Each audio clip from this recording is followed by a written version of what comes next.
Nagaan Waaqayyoo kan Abbaa, kan Ilmaa, kan Hafuura Qulqulluu inni hundumaa danda'u mana jirtan bakka jirtan hundumaatti isinii haa baay'atu.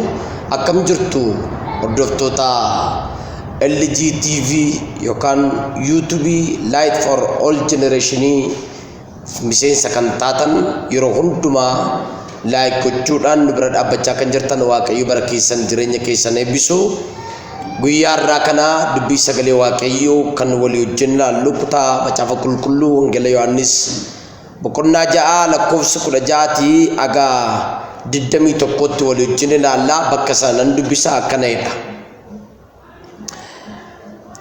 Yeroo galgalaa'es bartoonni isaa gara bishaan ciisaa sanatti gadi bu'anii erga dukkanaa immoo Yesuus ammallee gara isaanii dhufne iyyuu bidiruu yaabbatanii gama Qifirnaahoomitti ce'uuf ka'an. Qilleensi jabaan qilleensofnaan bishaanichi raafamee kiiloomeetirii 5 amma 6tti bidiruudhaan erga adeemanii Yesuus bishaan gubbaa adeemee gara bidirichaatti dhiyaatu arganii sodaatan. Yesuus garuu hin sodaatinaa, innoo ana isaaniin jedhe. Isaan gara bidirichaatti isa fudhachuus hin barbaadan. Bidirichi garuu achumaan qarqara bishaanichaa iddootti adeemaa ture ga'ee jedha. Waaqayyoo dubbii kana keessa keenya keessatti akka nuuf caafuuf sagalee kanaan dhaaltu mootummaa Waaqayyoo akka taanuuf dubbii kana irratti gabaabsinee Waaqayyoon hin kadhanna. Viidiyoo kana ilaalaa kan jirtan bakkuma jirtanitti na duukaa daqiiqaa tokkoof nan kadhadha. Waaqayyoon hin kadhanna. Yaa Waaqayyo abbaa keenya qulqulluu mootii waaqaaf lafaa barri kee maaf darba kan hin qabne barabaraan kan jiraattu qulqulluu qulqullootaa mootii waaqaaf lafa maqaan kee barabaraan kan galateeffame haa ta'u.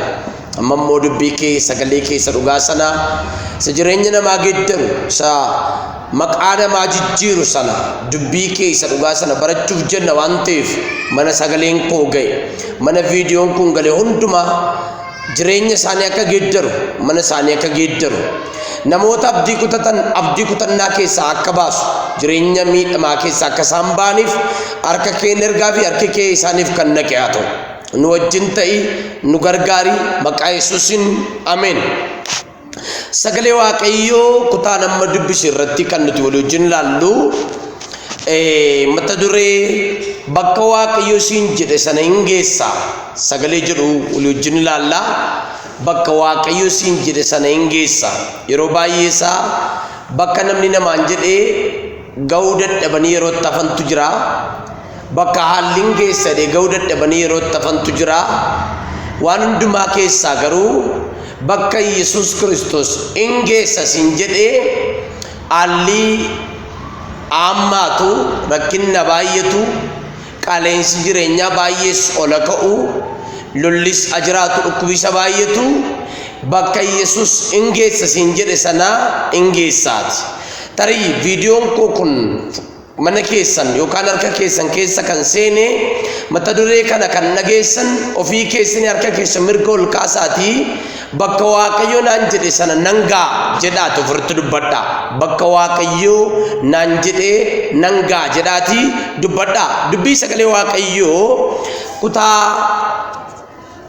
Yohaannis boqonnaa 6 lakkoofsa 16 kaasee amma dubbise kana keessatti irra guddaa isaa Maatiyos boqonnaa 14 lakkoofsa 22 aga 27tti iddoo kana kan dhugoomsu bal'inaan achirraa ni arganna. Yesuus Kiristoos bartoonni gamatti akka isaan ce'aniif hin dirqisiisee jedha.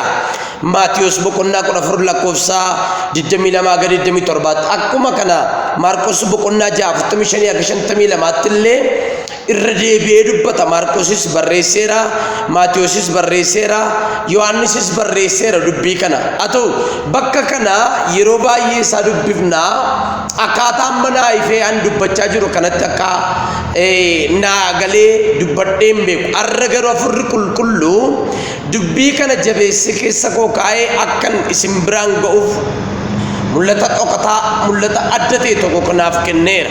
Egaa Wangeela Yohaannis boqonnaa 6 lakkoofsa 1 aga 15tti waan biraa ture yerootti Yesuus Kiristoos barsiisee bartoota isaa nyaata nyaachisu argina. Rivaayivalii buddeenii ture yerootti bartoonni waan xiqqoorraa waan baay'ee argatanii nyaatanii Yesuus Kiristoosii baay'ee dinqisiifatame argina. Haa ta'u egaa Yesuus Kiristoosii dinqii inni guddaan isaanii Wangeela Yohaannis boqonnaa 6:15 hojjete tun taane dinqiin inni guddaan isa inni boqonnaa 16 booddee hojjetudha.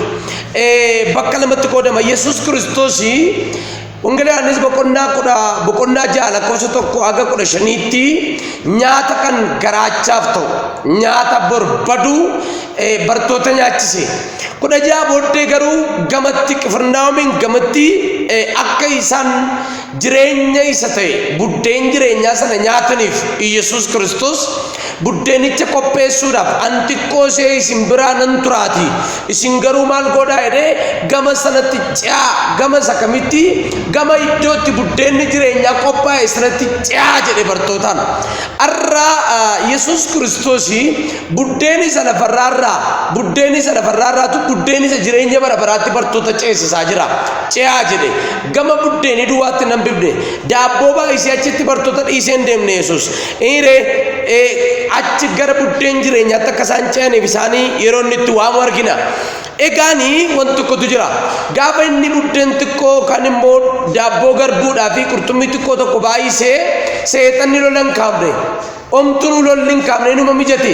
Gaafa inni garuu buddeen isa jireenya bara baraa nyaachuudhaaf gamatti ce'aa jedhu garuu lollaa gurguddaatu ka'ee yeroo inni itti bartoota danquuf yaalu argina. Sagalee kana dhagaa kan jirtanii ergaa guddaa tokko hin bartu jedhee nama naan. Gaafa Yesuus Kiristoos jireenya keenya barbaadu wantoota baay'eetu jireenya keenya kana dhoowwata. Gaafa Yesuus Kiristoos jireenya keenya kana barbaadu wantoota baay'eetu akka nu Yesuusiif hin taaneef jireenya keenya marsa. Haa ta'uyyuu malee isa Yesuus jedhe sana taanee akka argamnuuf Yesuus Kiristoos humna isaa nuuf kenneera. Bakka kanatti wanti nuti arginu bakka Yesuus jedhe bartoonni kun akka hin ceeneef wantoonni afur ka'anii yeroo isaan ittiin morman argina. Fakkeenyaaf Wangeela Yohaannis boqonnaa 6:17 maayedhaa dukkanaa'eera. Erga dukkanaa'e immoo Yesuus ammallee hin dhufne. Dukkanaa'eera Yesuus ammayyuu hin dhufne. Jechi kuni nama taa'ee jirutu dubbatamaa miti. Bartoonni erga inni Maatiyos boqonnaa 14:22 irratti dirqisiise. Ce'uu qabdu malee erga inni dirqisiiseeti bartoonni bidiruu seenanii ka'anii. Erga isaan ka'aniiti jecha dukkanaa'eera jecha galgalaa'eera jedhu tokkotu gara isaanii dhufe. Lakkoofsa 16 jira galgalaa'eeraan kun jecha beektotaa fakkaata. Ce'uu hin dandeessanii. Lafa Yesuus dhaqaa jedhee kana dhaquu hin dandeessanii galgalaa'eera. Arras ergaan sii qaba. Akkati barattee nama guddaa taatuuf Yesuus biraa dubbatameera yoo ta'e. Akkati hojjettee qabeenya badhaatu Yesuus biraa sitti dubbatameera yoo ta'e.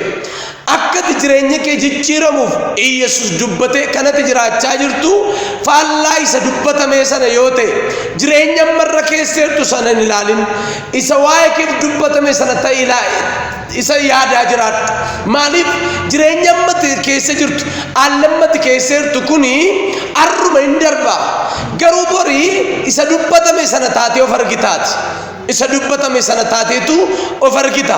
Namni baay'een jireenya isaa irraa kana ilaaleetu natti dhiyee sichi abdiin qabu sichani omaa inni dubbatames ni waaqoo dubbates akkasumaan hafe anoo nan du'a anoo karaan nabe anoo firan nabe jechuudhaan namoonni baay'een yeroo isaanitti ofii isaanii irratti abdii kutannaa lallaban argina. Ergaan sii qaba sagalee koo dhagaa kan jirtu inni Waaqayyo sitti dubbatame suni bakka Waaqayyo sitti dubbatame sana hin geessaati oduu bitaan mirgaan dhaggeeffatin. haalan naggeeffatin bitaan mirgan naggeeffatin haala keen naggeeffatin keessa keen naggeeffatin diinan naggeeffatin ati isa sitti dubbatame lafa siin jedhame sana geessee guyyaa galataa hin qopheeffatta waan ta'eef galgalaayeraa ittiin jedhu turanii galgalaayeraa kuni akka bartoonni dhuguma galgalaa'e jedhanii bidiruu keessaa bu'anii bakka Yesuus gaa aqaa jedhee dirqisiise kana deebi'anii akka isaan hafaniif jechi galgalaayeraa jedhu kun dhufe jechi kuni jecha warra meteoroloojii yookaan warra qilleensa ilaalan warra beektotaati jecha salphaa miti jecha guddaadha amlee kan nama buusu ofirra kan nama kan teessisu karaan keessatti fagaateera sichi lafa yaadda hin geessu jechuudhaan bartoota danquuf yaalaniiru garuu afurri qulqulluu Phexros faarra jiru galgalaayeraa kana bira darbee fuudhee yeroo nuti socho'u argina afurri Kiristoos afurri qulqulluu isin keessa jiru jecha mandaraa bira isin dabarsuu qaba olola safaraa bira isin dabarsuu qaba sichi namantaatu bira isin dabarsuu qaba kanaafi darbanii yeroo isaanitti galgalaayeraa bira darbanii sokkan argina inni lammaffaani akka jarri kuni bakka yaadame sana hin geenyeef dura kan dhaabbatee isa lakkoofsa 17 jirudha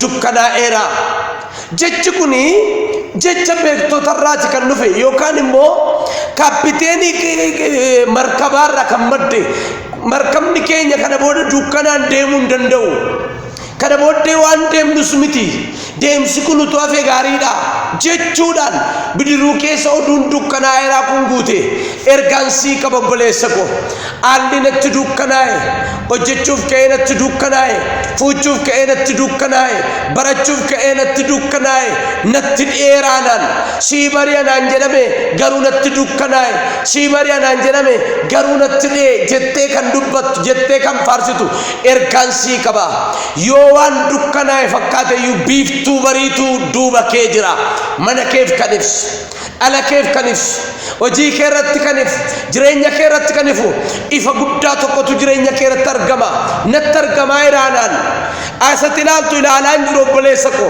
satti ilaaltu ilaalaan jiru obboleettii ko jireenya kee keessatti dukkanaan marfame dukkana keessan jira dukkana na dhaale jettee dubbatta miti argaan jira ilaa biiftuu guddaa jireenya kee ibsu dukkana kee aalu jireenya kee milkeessu afuura kee milkeessu natti mul'achaa jira ifaat argitee hin beenne ifa eenyuyyuu siin argine ifa afaan waaqayyoo keessaa dubbatame harka waaqayyoo keessa kan sii ba'e kan diinatti sillaan kan afuuramaatti sillaan ifi tokko si eegaa jira kanaaf dukkanaa'eera kana sodaachuu dhiisaniitu bidiruutti galanii yeroo isaanitti deemsa isaanii jalqaban argina ammas ergaa tokkoon isinitti hima yeroo darbe dubbadheen ture viidiyoo darbe keessatti namni bitaan mirga isaa dhaggeeffachuu didee gara fuulduraatti deemu milkaa yeroo tokkotu jedhama fatteewwan dorgommitti dhiyaatanii